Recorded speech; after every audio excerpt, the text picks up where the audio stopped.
Dead Comedy Radio Show also brought to you by Two Eagles Auto Body. For more than 25 years, Two Eagles Auto Body has been the leader in auto body repairs and customer satisfaction on Long Island. Two Eagles Auto Body handles every type of auto repair, from custom applications and restorations to repairs involving insurance claims. So call Two Eagles Auto Body and ask for John Rossi at 516-328-2527.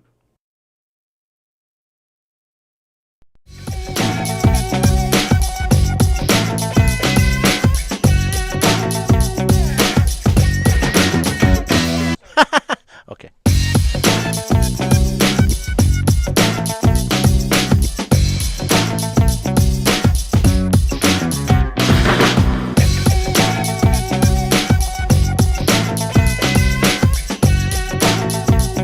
Okay, we'll just do that for now.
Run. Hey, everybody. Welcome Saturday early afternoon here at Governor's Comedy Club.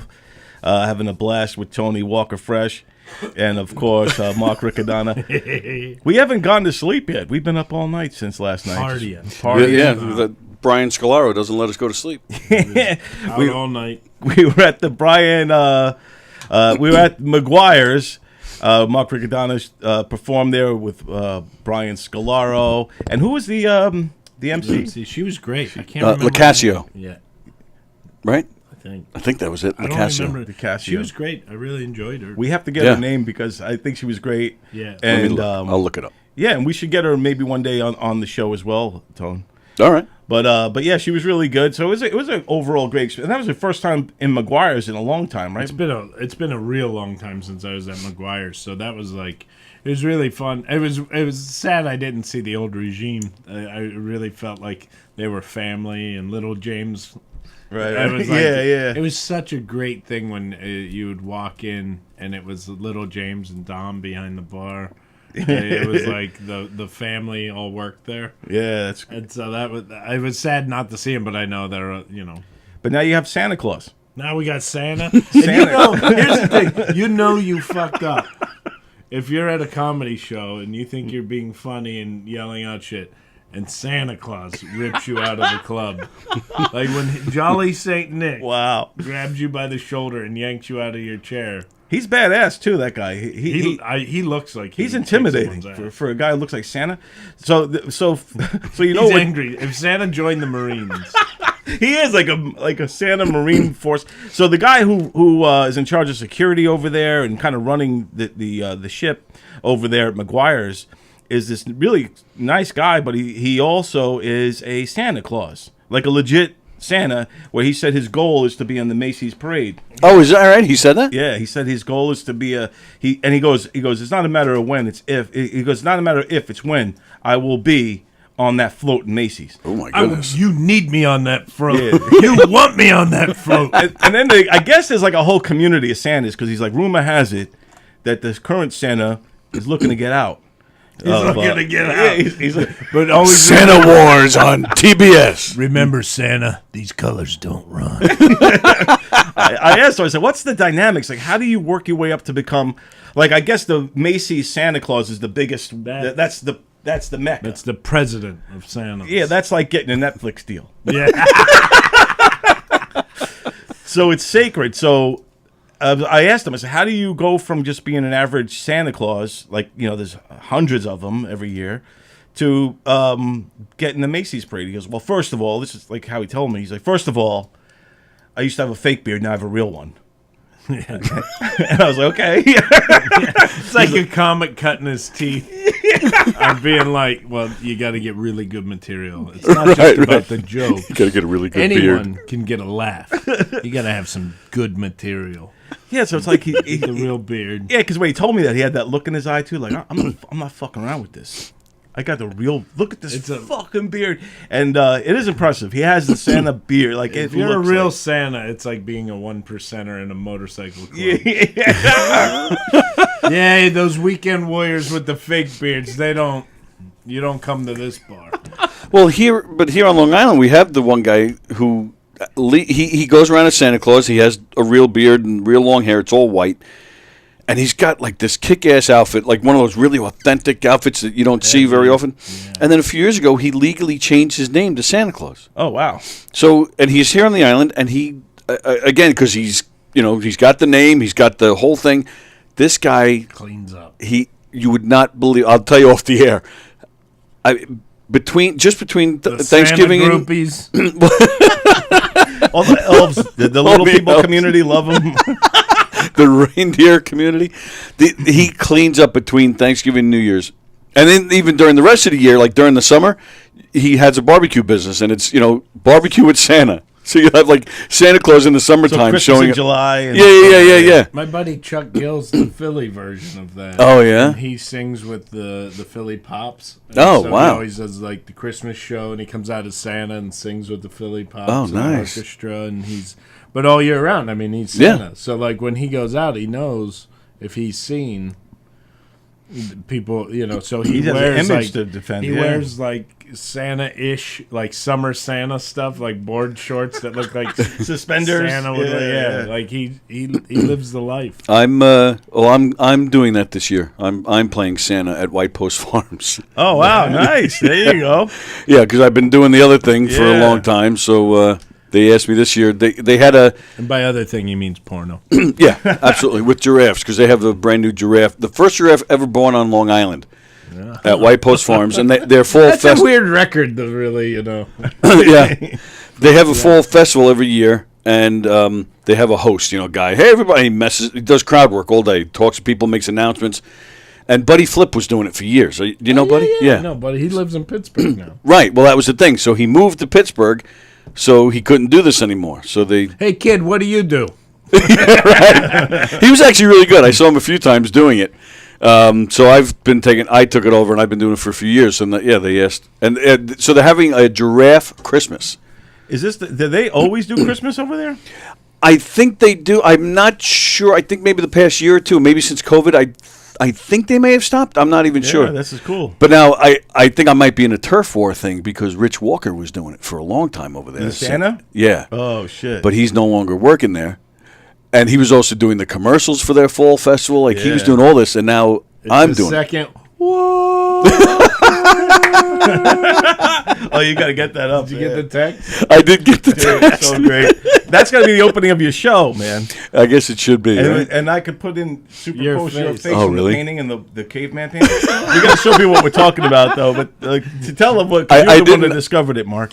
Well, so there's Rich Walker, there's Tony Walker, and every time I hear either of your names, I picture that scene in Mad Max when the kids are telling Mad Max about the airplane that landed here that they like worship and they treat like God, like it's a God because he flew in from the heavens and whatever. And all the kids that do this like thing like it's church and they go with their airplane hands out and they start go, Walker. It's beyond Thunderdome if anybody wants to watch But it. truth be told here, let's get down to brass tacks here. Rich Walker, that is not his real name. He's only doing it for the religion. Because he wants those children to sing to him. So I didn't think to get the video up here. Here's the audio of it.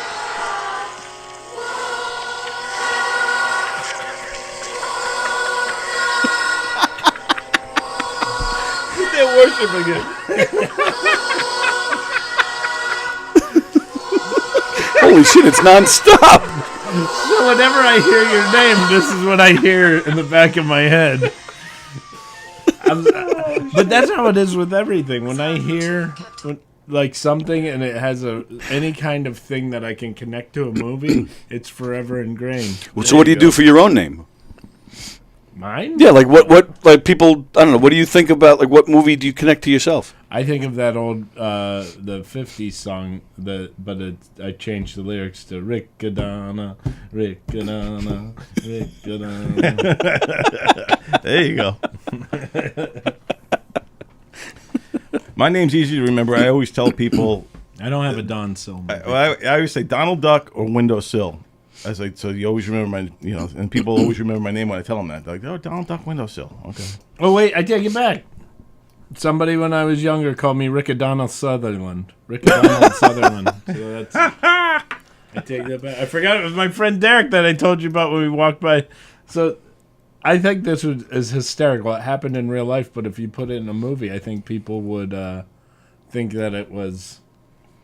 too contrived. Mm-hmm. There used to be a strip club called Private Eyes in Times Square, and I'm walking with my buddy Derek, who reminds me a lot of like a Ratso Rizzo type. He's very fast talking. He's a Chicago guy. He's always got something going on. And we're walking by Private Eyes, and he's going on this little tirade of, and as soon as we get in front of the Private Eyes sign, he stops and goes, and then just keeps walking.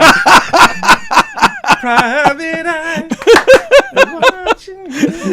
But that's hysterical. But you have to be a kid of the 80s to understand that. But, And also when you do that in front of Private Eyes, 4 strippers come running towards you. If only it was that easy, right? Did I ever tell you that reminds me of a time? This is a quick little story. I was in Washington, D.C. as a teenager. Me and my friends, I don't know how the hell my parents let us go. Like, my dad let me go, and my friends. But anyway, we drove to D.C. when it was still the murder capital of the world in, like, the 80s. And we rent a limousine because my friend had his mother's credit card. We drive around in a limousine, and we tell the limo driver we want to get some hookers, right? So the limo driver is this big black dude. He just looks at us with, like, 4 white dudes in the backseat, young. Like, we're like 16, 17 years old. Senators' kids? Yeah, right. So he just looks back at us and just starts laughing. He's like, all right. So he takes us, and they see a limousine pull up, and all these hookers come running to our limo. So our limo is surrounded by hookers. What, so he just drove to, like, an area where drove to, like, a he block. knew where they were. Right. Yeah, right. So they probably throws a bachelor party or something, and so they all run to the window, and then this one girl looks and she's like, and this is the first time I ever interacted with a hooker or anybody like and the only time. Yeah, I never ever paid, but anyway, but I would have that day. I was ready to. But anyway, so she comes to the window and she goes, she looks inside and she sees us and she's like, "You guys want to suck or fuck?" So I'm like, "Oh my god!" So I'll have a root beer suck. And I'm the one sitting by the window, so she's like talking to me. So I go, "How much for just the suck?" So then she goes, "How old are you?" I was like 16. So she looks at me like I'm crazy, and then she's like, $50. Why? What are you thinking? I was like, we were thinking $10 each. So she goes, "Fuck these guys," and she yells at all the other, "They're bullshit. They're a bunch of bullshit." And the limo driver's laughing his ass off. He's like, "You guys ready to go yet?" We're like, "Yeah, please, let's get the fuck out of here." But ma'am, it's only going to take about 5 seconds. Yeah, really. You'll still be done in 15 minutes. You're going to clean up and then have to clean up. Half you guys probably done just from seeing them. Yeah. I'm good. That moment was that girl's face was in the bank for a long time. I was like, oh, if I only had $50. If I only had $50. But yeah, that was crazy, man. Now you have a fetish. And then I went.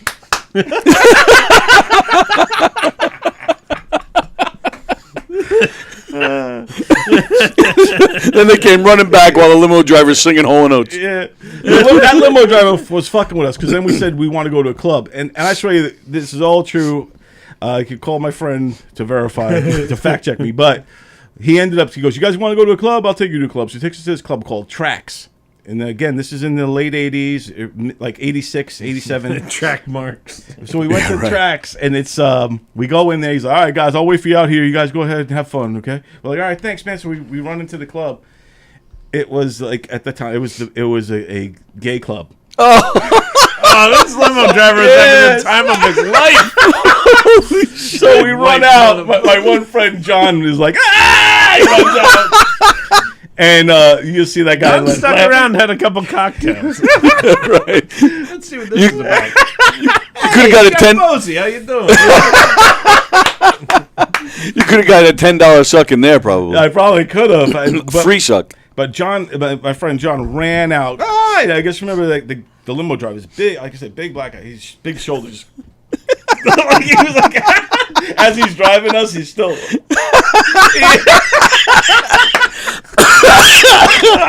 That's fantastic. It's not like you're some lily white kid. You're from Brentwood. Yeah, right? yeah. We had some. We thought we had some street cred. We were nervous though because we walked around too, and in those days in DC was bad, man. So we're walking around. Not like now. It's all cleaned up. Yeah. I remember we saw homeless people sleeping like right by the White House, and we're like, oh my god! It was like this coming of age moment for me and my friends. We were all there. We stayed in a hotel room and all the stuff, and it was the first time all of us like had this kind of freedom. It was crazy, but we're walking around the streets, and all of a sudden this big hooker lady just grabs my friend John in a bear hug. Now we're all laughing, like we're walking in the street, and we see her coming, and so she looked like she meant business. So we, like big, fat, like hooker. She obviously was a hooker, like the way she was dressed, and she's just walking like Oprah. She forgot where she parked her semi. Yeah, she was walking like Oprah in The Color Purple. She was like. So we're like, oh shit! So we got out of the way, but John, he had street cred because he's from Brentwood, so he keeps walking. He figures she'll move out of his way. Something. He walks right into her. She just grabs him in the bear hug. So I look back. I'm in tears, laughing so hard, but because he's like, guys, all I see is his face over her shoulder. Guys. So I'm dying laughing. So then me and my friends were crying, literally in tears. I turn around, he's gone. So I was like, where the fuck did they go? So then all these kids come up. He had $50 on him. Yeah. Well, she ended up taking his chain. So I'll tell you what happened. So these guys come up to us, like a group of kids, and they go, "Yo, man, you gonna let your boy go in the alley with her, man?" He's like, she's gonna fuck him up in there. She's gonna rob him blind. He's like, you better go in there and save him. And I'm looking. This sounds like a setup. Yeah, that's what I was looking, and that's my mind. I'm like, I'm not going in that alleyway. No way in hell. So I go. It's like Stand By Me 2 or something, right? I actually said this to this kid, and I remember him looking at me. He had disappointment. So I'm looking at this kid, the streetwise kid, and I'm looking at him, and he just tells me that, and I go, he's not our friend. So he's like, man, you a fucked up, man. You a fucked up white boy, man. Holy shit. So he's all mad at me because I won't go in there to save him. I go, no, I'm not saving him. So we turn around and I walk away. Meanwhile, my heart's going boom, boom, boom. Like, what the fuck's happening to my friend in there? So those guys cross the street. And you hear, We end up going in the alley. And when we go in the alley, the first thing that happens is another hooker comes out and she grabs my friend Pete Soto. Yeah. Pete's a big guy. She grabs his dick. It's probably the first time he ever had it grabbed in his life. And Pete's like, and I go, Pete, just tell you have no money. Tell you broke. 'Cause I remembered from the limo the night before. So Pete didn't want to say that. He was enjoying it, but Pete's like, I have no money. So she's like, fuck you, man. She walked away. So we walk deeper into the thing, and there's John kind of behind a dumpster. Fucking her. With no rubber or anything. Oh! And he actually says this to us. He goes, hey, guys, can I get a little privacy, please? He wants some privacy. We get back there to save him. So anyway, so after it was all done, I said, dude, have a little privacy. Privacy, please. He was worried that he had AIDS for like years. Even to this day, he's still like, damn, man, I know I got tested, but I still worry about that shit. Oh, my God. And that's, what, 30-something years ago, right? Yeah, it was 86, 87. Wow. Yeah. Dude, it was nuts. I tell you, we all came of age that day. Because John, another thing John did that was stupid. John's the one that gets you into all the trouble. Right. It's the porno version of... so this guy comes up to us and he goes, hey, Guys, man. You guys want to see a dead body? He goes, hey, you got you got $1. So John, I swear to God, you like... We talk about being Brentwood and being street smart, but not in this case. John's like, no, all I got's a 10. Oh, the guy goes, I'll make change. He literally took out the 10, showed him, all I got's a 10. The guy took the 10 out of his hand. Now we're following this guy. This was right before the hooker thing, so it's all a timeline. But we end up going into this area, and he takes us into a peep show place. And they goes, yo, we need some change here, man. So the guy got change, but our change came back into these coins. So, this is another bum, bum, bum, bum. Because all four of Can us... we lay that underneath this while he's telling the story? Just a little And I swear this stand is on it? all true. All four of us went into a peep booth together. All four of us guys. We popped the coin. We had like 4 coins. We pop one coin in. The thing opens up. There's this black lady sitting on a bench. She's like, what the hell you guys doing? She's like almost naked. She's in a bra. She's like somebody's mom. Be watching this. she's They recognized her. Hey, it's Mrs. Smith from down the block. She's looking at us. She's all disappointed. Didn't I fuck you behind a dumpster? and she goes, you gotta give me $5. So we're like, we don't have $5. She's like, you gotta give me $5. So the door goes down, right? Because time ran out. We put another coin in. I need my $5. You guys paid money to argue with it. That was like all 4 coins. So we're like, what do you want? We don't have $5. We just want to see what... She's like, I can't do anything unless you give me $5. And then all of a sudden we put another coin in.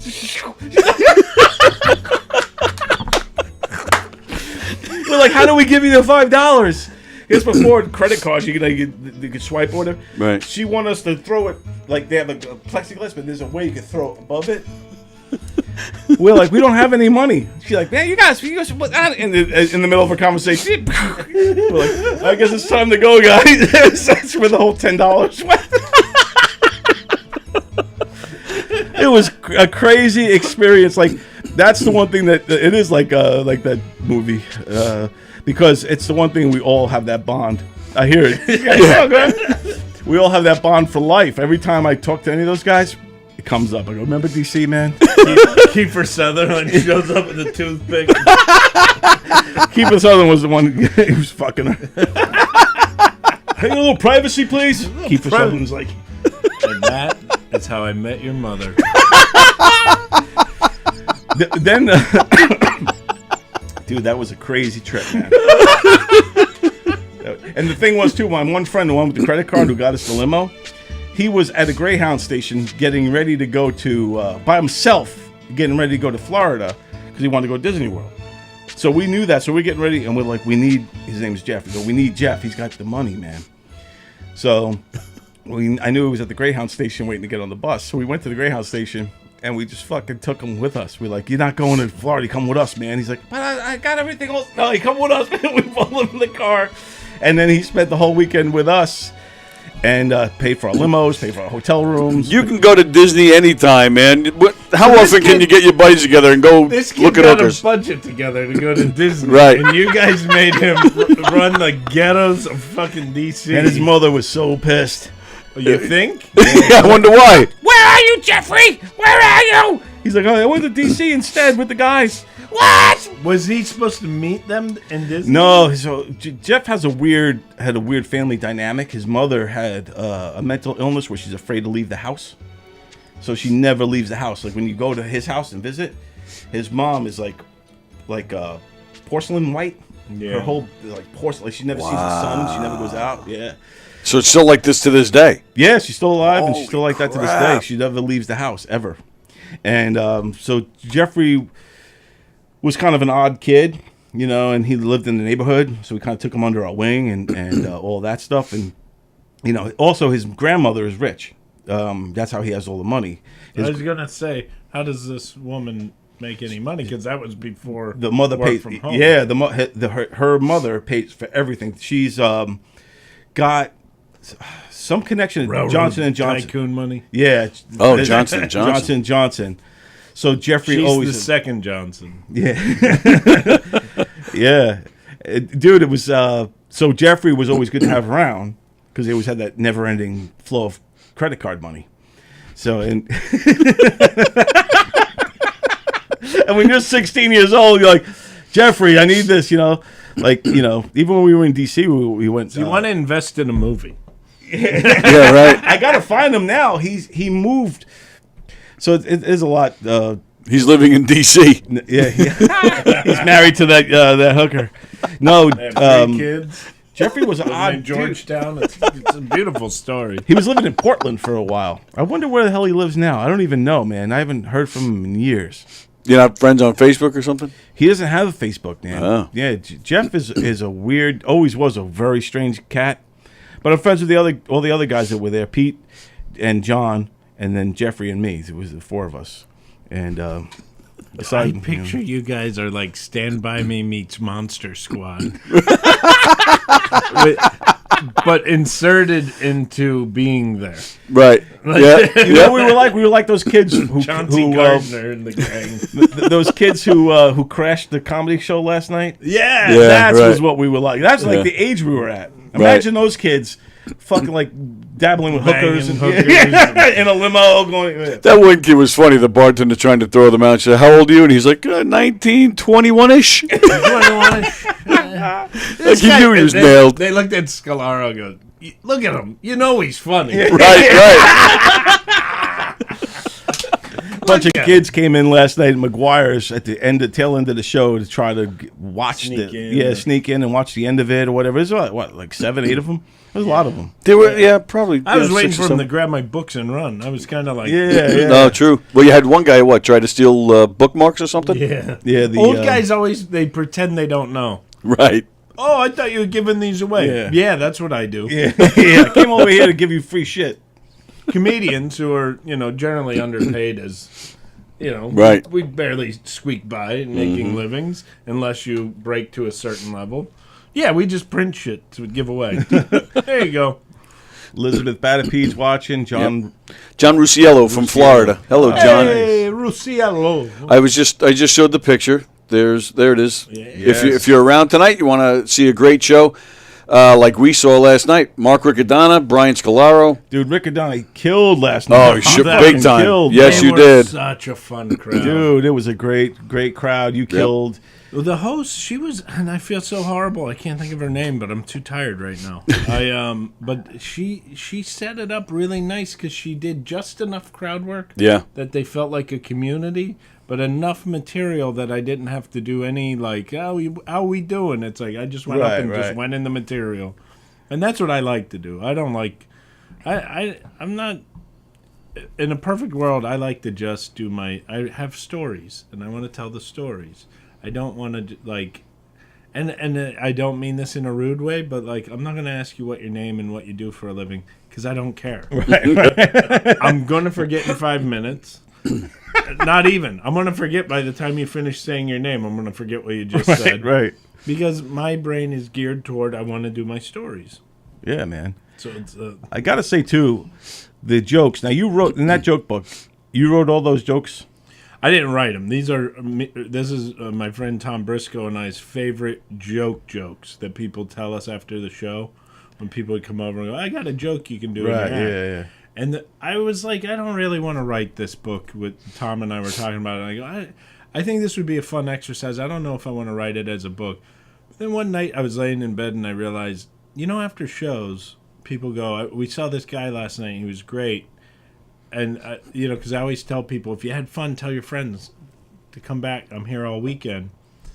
And then they would go, so tell us, well, if the guy was so good, what did he talk about? And then, tell us one of his jokes. And they're going to go, I don't know, he jumped out of an airplane, he was fat, there were turtles having sex. It's, it's like, well, that doesn't sound funny. You just, whatever. So I was like, this could be an opportunity where I could tell a joke, so then they can repeat. Oh, at the end of the show, he gave us a joke to tell our friends, and then I'd tell the joke, and I was like, and then the joke book would be great, because Tom's like an idiot savant. Oh, Tom's great. You bring up a thing, you say, computers. Oh, here's 5 jokes about computers. Bam, bam, bam, Wow, bam. yeah.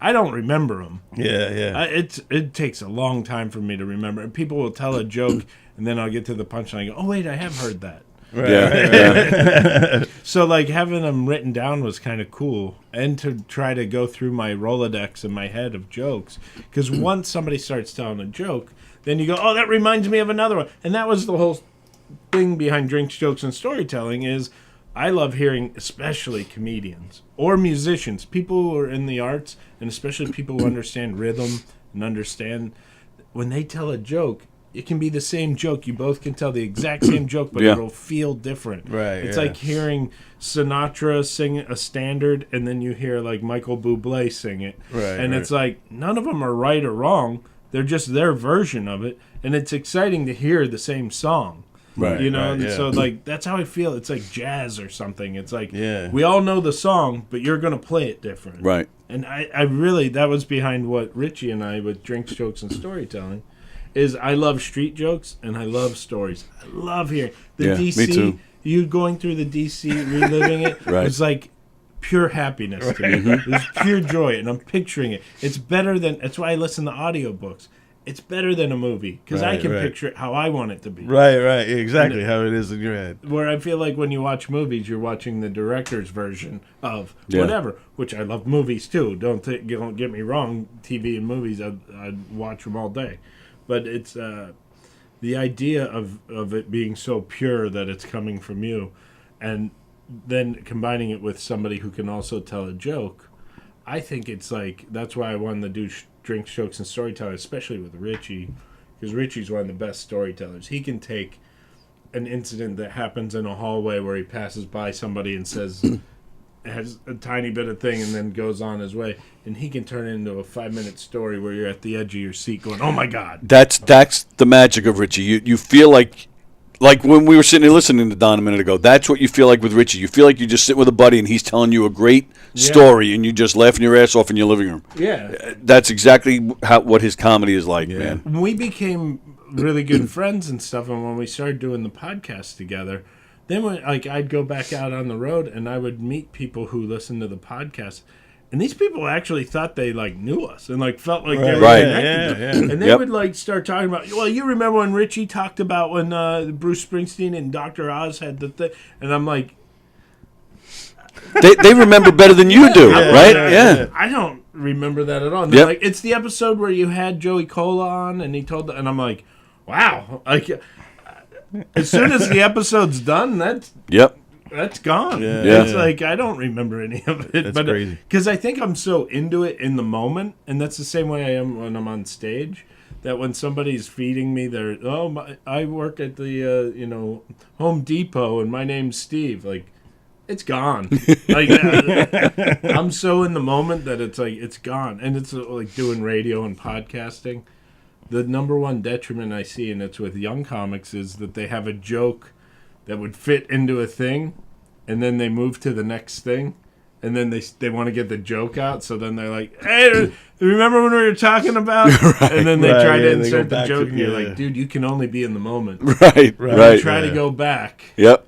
Oh, I do that all the time in here, talking to somebody. I'm like, oh, I got to go in, but it's 5 minutes later, it's gone. Kind of sucks. Like, I would have loved to have said that, but fucking, it's gone. Yeah, you have to let it go. Yeah, absolutely. You have to let it go. Do you think, with talking about street jokes and stuff like that, do you think the art of the street joke is a dying thing, or do you think it's got a resurgence? Because I think they're great. I think I would like to see it come back, but I don't know if it could come back in a stand-up form. Yeah, I'm always surprised at how many people don't want to hear it.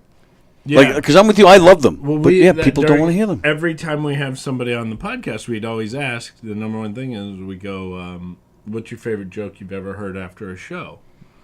And it was 7 out of 10 times the person would go, yeah, I can't stand when people do that. And I'm like, really? You're a comic and you don't want to hear You don't want to hear a straight-up joke? Because I think writing a joke is hard. Yeah, it is. To write a good, even if it's two guys walking to a bar. Okay, and then what? And then you have to come up with a good joke, clever, make a punchline that they're not anticipating. There's so much to it. And what do you personally find funny? And like I like if a joke's really corny or like a dad joke kind of thing, it makes me laugh a little extra because it's corny, right? Or because it's, right. Like I told Tom the other day, somebody told me this, and I thought it was funny. Like I thought it was really funny. I go, I hate when people tell Law and Order jokes because they all been done. And he was like, dude, have you not slept in a couple of days? Because that's awful. And I was like, I think it's funny. That's like, great. I'm sorry that you're so jaded that you don't think it's funny. Yeah, right. Like, it's stupid, and that's why it's funny. Well, you mentioned Briscoe, who's great. He's actually been on the show here with me, and you actually just said two guys walk into a bar. So what is this two guys walk into a bar thing? Him and I are a writing team. We were just in Montreal pitching a cartoon that we wrote. Oh, nice. And then we also have the joke book we wrote, and we do a show and we do them in theaters, and it's the two guys. We just call it two guys now because two guys walk into a bar. We don't want people to think it's just like bar stuff. Oh, okay. But we sit at a bar on stage and we tell some stories. We both do stand-up, and then we tell some stories, and then we close the night with jokes, our favorite jokes at that time. So every show and then we usually throw a theme on it. So like we have the Unhappy Holodad show, which is based mostly around us telling stories about he grew up in a big Irish family from the Bronx. He has two daughters. He's a grandfather now. He's an old dad. You know what I mean? Like his kids are old. Where my story, I am the old dad now, but yeah. I grew up Italian from Ohio. I have two little kids, so it's like being a young father, not meaning age-wise, but being right. They're young children. So we kind of share our experience of the holidays, and then we have a Gaelic versus Garlic, where it's more about the Italian versus Irish upbringing. And then we have a couple different themes, so we can come back and the show's different. You don't hear the same stuff. And then the joke portion is literally whatever jokes are new or new to me at that time. Like somebody will tell me a great joke, and I go, I'm keeping that for the next time. Mm-hmm. Like the joke I did last night, I heard just like 4 days ago. That was a good one. And it's and it was like it made me laugh, and it's so wrong. And I've told that joke last week, and like I got moans from women that was, but it's like it's a joke. Like, and I've done jokes that make the man an idiot. This one made the nun. Yeah, I also like I like wrong jokes. Yes. Where it's like I'm I grew up Catholic. I have nothing against Catholicism. I'm not a religious person, but I heard the joke somebody told. There were two priests get pulled over in the middle of the night. Cop comes walking up, shines a flashlight in on both of them, looks at the driver, and the driver's nervous looking up, and the cop goes, "We're looking for two pedophiles." The priest looks up at the cop, and then he looks over at the other priest. He looks back at the cop and goes, "Okay, we'll do it." Like, it's wrong, but it's funny. It's like you got to just enjoy the joke for what it is. Yeah. Three students are going to monk school. I don't know, a monk school. I don't know, whatever, monastery, whatever they call it. Monk school. Yeah, so they're in monk school. They're the top three in the class, right? They get called in by the head monk into his office. So they walk in. They're standing there. And the head monk says, "All right, you guys are the top three. Congratulations." He goes, "For you guys, there's one more task, and then you're graduated, and you can be a full-blown monk." So with that, he has them disrobe. So the three of them are standing there naked, and he has a rope with a bell at the bottom. He has three of them, so he ties us to their dicks. So now they each have a rope, a bell tied with a rope hanging from their dicks. A naked girl walks in, right? So the guy standing in the middle, ding, ding, ding, ding, ding, ding. The head monk says, "I'm sorry, you failed the test. You please robe and be on your way." "Head monk, I'm sorry. Please forgive me. God, forgive me. Please, head monk, I need another chance. Please, head monk, I've worked so hard for this all my life. I dreamed of being a monk." All right, calm down. All right, we'll give it another shot. So he ties the rope, and then they got bells hanging from their dicks. They're standing there. Same naked girl comes walking in. Same guy, right in the middle. Ding, ding, ding, ding, ding. I'm sorry, my son. You have failed the test. Please, head monk. No. Please, robe. You have to leave. So he bends over to pick up his robe, and the other two, ding, ding, ding, ding, ding, ding, ding.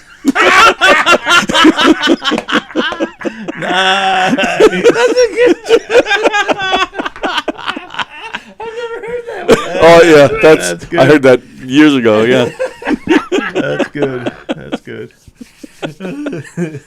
But I feel like a good joke, especially to hear a comic say they don't like jokes, it's like, then get in another business. right. Sure. Yeah. Could you for real. imagine if you went to a musician and go like, "Hey, you ever hear piano music? Oh, I hate piano. Yeah. Right. Yeah, exactly. Fucking with the piano. Oh god." Well, let me ask you this then: what is it that comics hate about prop comics? So there's the purists. We were talking we about was this talking on the about draft. this. Oh, yeah? It's like the purist comics who don't like anything other than you just stand there and tell jokes. But And like, personal stuff. Yeah, that's Yeah. what they want. but to me, it's It's there's whatever the makes them laugh, entertainer right? And there's the artist. Now the trick is you have the entertainer hide the artist, so you're talking about what is near and dear to you, but you're hiding it with jokes and making people laugh. So that's, I think, the ultimate goal. It is for me. Right. That I want to be able to talk about things that I'm excited to talk about and that I love, and that's why I talk about my family. But I hope to hide it with a lot of jokes and silly stories and things like that. And I feel like if you are a prop comic, or you are a guitar act, or you do ventriloquism, as long as you're trying to do original personal stuff, I'm all for it. I think good for you. You got a trick in. If I could sing, I would do a singing bit. Yeah, sure. But I can't sing, so Right. I'm not going to do that. If I played guitar, why not? It's an extra skill. Why wouldn't you do it? Yeah. I really enjoy magicians, ventriloquists. I love me that too. stuff. I think that being one of those type of acts, if it's a prop act or a ventriloquist, a guitar comic, whatever, right? I think they have it harder. I honestly think that some might argue that they're taking an easier way out because they're using a puppet or whatever. But I think that what makes it harder with the challenge is to win over all the audience who see The jaded. Yeah, they're like, oh god, here we go, ventriloquist, oh, it's a puppet. But there's a lot of monologists that go up and do whatever that are hacks. It's Yep. If you're a hack at any of the things, if you're a guitar act but you're super original and really creative and it's amazing, that's awesome. But if you're a hacky guitar act, you'd be a hacky monologist too. Right, Yeah, exactly. right. And if you're a ventriloquist but you're doing something cool and original, like, or you could be a ventriloquist who's a hack. Mm-hmm. It's just a matter of, it's a skill set. And I don't look down on anybody's act as long as it's original and they're having fun with it. Something I like to do, and I think, and I do it on purpose, I know what I'm doing with it.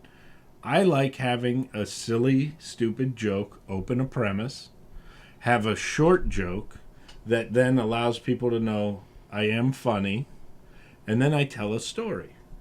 That's how I like to set up my things. But you have to get the trust. Yes. You have right. to get the trust before you go in the stories. Right. Because Right. if you just go on stage and go, so when I was 5, I was... Yeah. People are going to just tune out and whatever. Right. But if you win them over and they know you're funny and they trust you, you can go on the story. But me personally, I like silly. I like stupid. I have little jokes in my act that if you took those out and said somebody, oh, Riccadonna does this joke, they'd go like, oh, that's so hacky.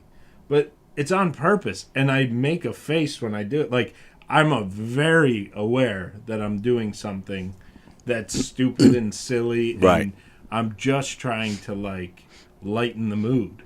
So then I can do something that's a real joke that I wrote that is more honest and more, but it's more of a setup punchline. So then I can go into the story that I want to tell. Right. Because I'm wanting to win them over. And a good example is I do a chunk about dogs. The silly setup is it's hacky. It's not a great, whatever. It's not that original of a thought. But I said, who's your best friend, your wife or your dog? And if you don't know the answer, throw them both in the trunk of your car, go for a drive, pull over, pop the trunk, see who's happy to see you. No, that's just a silly, stupid, That, whatever. That's it, though. That's what you need. That's what it is. So now they're engaged. So Right. now they're going, okay, we're going to talk about dogs. Then I tell the story about wanting to get a rescue dog. And I have a couple jokes that lead you up to it. Then I tell the long story about it. And if I do the long version, I talk about having to take them to get fixed. I talk about, and I go into all of that. But I feel like the silly, stupid setup is what allows people to go, okay, we'll go with you on this. Right. Yes. But without it, and I just go into a story about getting a dog fixed, why do you invest? Right. Why do you invest that I'm going to tell a 10-minute story? Mm-hmm. You have to get them to... Right. I mean, I look at Richard Jeni, and the guy's a genius, and he would take a subject, he would do all the jokes that a regular comic would do, then he beats it to death. Then he takes the dead horse and beats it to death. Like, he just keeps going. So at some point, I just gave you a side-eye look. I'm sending this to Wendy. She's like, where are you? So the idea of what he would do is he would make a subject tell so many jokes about it that it's not funny anymore. Right. And then he would just keep going till it became funny again. And like I do the turtles joke. The turtle's great. The longer I do the turtle, the more laughs I get. And there's always a part about 3 seconds in when they first get it that I'm doing a turtle having sex. It gets a laugh. And then the laughs die down and they start to get uncomfortable. But then as I'm still going, at about 8 seconds to 10 seconds, they start laughing again because they're like, this is fucking ridiculous. This is so stupid.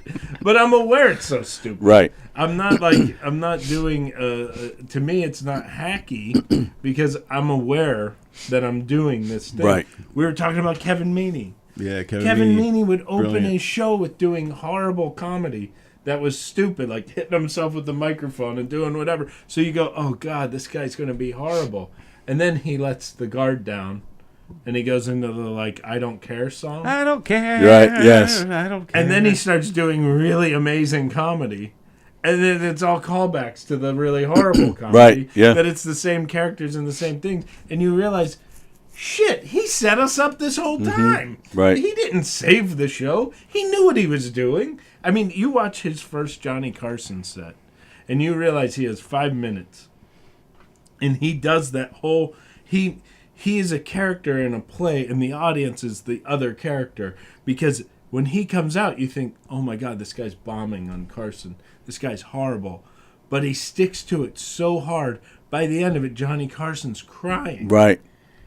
And you realize that was all planned. That was all... He knew what he was doing, and he had the balls to stick to it. Right. Most comics would bail out or not take the risk. Not take the risk He for did sure. it. He's so goddamn brilliant to do that. And Andy Kaufman did it, but he did it to his whole... Like, his life was that. Yeah. Where, like, Kevin Meaney is funny as shit. Off stage you'd talk to him or whatever, and he was hysterical and whatever. He didn't stay in that character of being the bad comic. Right. But every show he would open as being this bad comic and then win him over. Yeah. Which I'm sure, I mean, and we would talk about doing something with it, but if you talk to the comics when he started, that had to be a rough Oh, sure. takeoff because people... Was he always Kevin Meaney from the beginning, like the way he presented himself, like the That's- clothing and all that? Like that's how he started from day one, or did he evolve into that? We should call DJ Hazard later Yeah. and ask him because he was there. Yeah, man. From the get go. Because Kevin Meaney is one of the greats, unsung guys that to me should be more in the conversation of great comics, that are no longer with us, But yeah, Kevin Meaney was great. For sure. Him, and we're talking about Richard Jeni. These are Richard two Jeni, guys. man. How are they not brought up when people talk about the greatest? Right. How are these two The comics comedians over? always bring them up. Always. But like the general Mainstream, public I doesn't. think Yeah. even a lot of comedians. I know young comics that don't even know who Oh, Greg yeah. Giraldo is. Yeah, young it's comics. And You're right. like, Yeah. How do you not know who he is? And they're like, I never heard of him. And it's like, We knew a did comic. you not do research when you wanted Yeah. to do this? Did you It does seem like a lot of the young comics don't There was do a the comic kid hit. didn't know who Sam Kinison was. Right. Yeah. A comedian. He's an active comedian. Didn't know who Sam Kinison was. He goes, I heard the name before. I don't know what I go, what? How do you, dude? Mike Somerville. This is such a funny story. He's doing a show. It's all young 20-year-old comics. And, you know, for 20-year-olds, and I'm painting with a broad brush, but a majority of them think they know everything. They think they know everything. And they go, what do you want me to say when I bring you up? He goes, well, you can tell him I did Letterman twice. And I go, is that a podcast or something? Like, how do you not know? Wow. Like, you don't know who David Letterman is? He's been off the air that long at this point that they're asking that question? Well, that's like not knowing who Carson is. Right, yeah. You know, you should know who these people My are. first memories was sitting with my aunt. Yeah, man. I would pretend I didn't feel well, so she would let me stay up because she would babysit me because my parents were both working nights. Yeah. And I would lay on the couch with her or my grandma, and I'd have my head in their lap, and they'd be stroking the top of my head, and we'd watch Carson. And then my cousin would come home, Tony, and he was probably loaded because he was probably out drinking. He was like in late junior high school. And he would come home, and when he would come home, my Aunt Mary would go to bed because he was home, and then him and I would watch Letterman. And I want to stay on the couch, and I'd watch Letterman with him and then go to bed. And that was old Letterman. Yeah, that was like late night, Letterman was great. Like the early Letterman was great. Yeah. Well, Carson's how I discovered comedy too. I was about like a young kid, like 4 or 5 years old. Like my father let me stay up late, and David Steinberg was the first one I ever saw. No way. Yeah, and I love David Steinberg. I haven't heard that name in a long time. He's always been in like my one of my favorites just because of that, and then also David Brenner. Yeah, and all of those old school comics from that era were definitely big on my radar back in the day. Nice. But yeah, man. One of my favorite my favorite stuff that you do is like the I love all your stories. But man, when you do the zombie eating an ice cream, not the zombie, the crackhead eating or meth head eating an ice cream. Yes, that was great last night. The facial expressions are fantastic. The way he looks at it, he's like, sees it. I have a couple stories, and I really want to bring them in more. And I was inspired when I was in Montreal. I saw this Irish comic on the British show, and she did this really great bit about coming home, and it was like really long, and the payoff was worth it. And I do have these stories, but I have to figure out the right way to tell them, because a little truth out there for anybody who stand-up comics or people who aren't stand-up comics. Everything's based on truth, but to make it funny and interesting, you do have to embellish shit. So fact-checking comics is one of the lamest things on the planet. But I came back to New York after the pandemic to do work with my theater company, and I witnessed like 3 things that with drug addicts on the subway, right in front of cops, shooting up, smoking crack, a guy shit his pants, all this different stuff. And I thought you were talking about just this morning in here. And the punchline though is, and this is what I missed. Right. Like I know that's the punchline, but I need to figure out the right way to tell it so it's not mean or so disgusting that it's not funny. Right. So you have to. But this dude, when he shit his pants, you can tell they were like khakis that were greasy. So they had like almost like a plastic. And it sounded like somebody threw a bucket of paint on a fucking. And it just. The whole car just reeked of shit, and then he passed right back out. And I looked at the cop and was like, "This is what I missed." Like, I must love theater. Yeah, I knew a dude who he didn't shit his pants, but so he was waiting for girls to show up, and they're outside of this, out of all places, waiting to get picked up by these girls. They're outside of a cemetery, waiting for these girls to pick him up, right? So he has a diarrhea. He feels a diarrhea shit coming on. There's nowhere to go to the bathroom. So he's like, "Fuck, man." So he sees the headlights coming on the car. The girls, they're coming up down the hill to where they are. This is a true story. That at least this is what was told to me.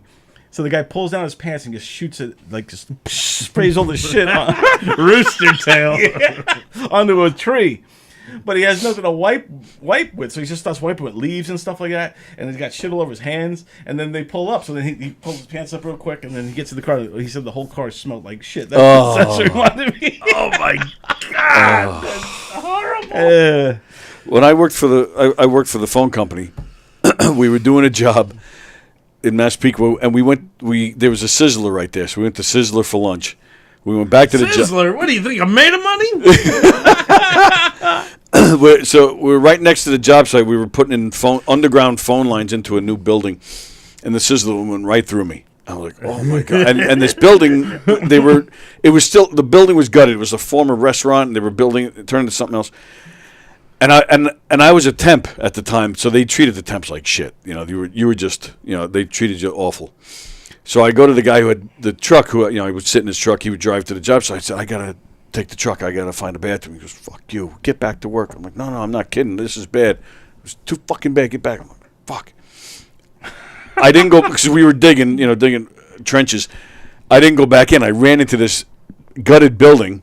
I find what was, well, actually, I feel it. I'm standing literally in the middle of the building like this, just looking around, and I feel it. I'm like, oh my God.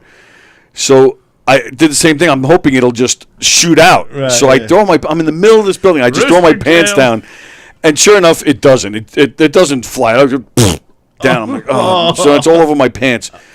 So my pants are my ankles, and I'm just like scurrying through this building looking for something, right? So I finally find what is the bathroom, which I don't think even has working pipes, but I'm like, and I get there, and by this point, it's already done. So there was no point of sitting on the bowl.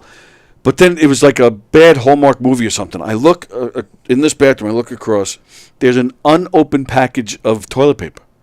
Oh, yeah. That's like savior. So I wipe myself, but now this toilet doesn't even work. So it's like full with shit, but now my pants. So I pull my pants, but they're all. So we're digging trenches outside. I literally dove into the trench, and I'm like rubbing my hands in the dirt, like trying to like clean it up. Everybody's looking like, what the fuck? And I'm just laying like like a puppy. Like a puppy that's rubbing his belly, right? You gotta wipe your ass like a dog does too. Scooty. That's my shit story. And with that, I got a split. So do you want me to? We can keep this running, but I'll show you how to do this. That's up to you, man. What do you want to do? We'll go off air and figure it out. Okay, all right. And we'll be back on air. Maybe with Richie Byrne. Yeah, is he still coming? I'm seeing if I can get him to come out. All right. We just felt like going live. We didn't really plan it. We didn't announce it, but check back in a few minutes. They might come back on with Richie Byrne. How many tuned in? There was, I think, like 5 at one point. Okay. I didn't share the link all over Facebook like I said I was going to. No, it's all good. But right now it only shows 1, so I'm assuming that's me. Okay. But I'll share it again later, and I'll talk about it during the week, and you guys can go back and see it because it's on the YouTube channel. Cool. So, all right, we're going to sign off. Because I got a split. So thank you guys. Monday, come back Monday morning at 11. Nicole LaMonica will be here with me. Hugh Murray is going to be here on Thursday.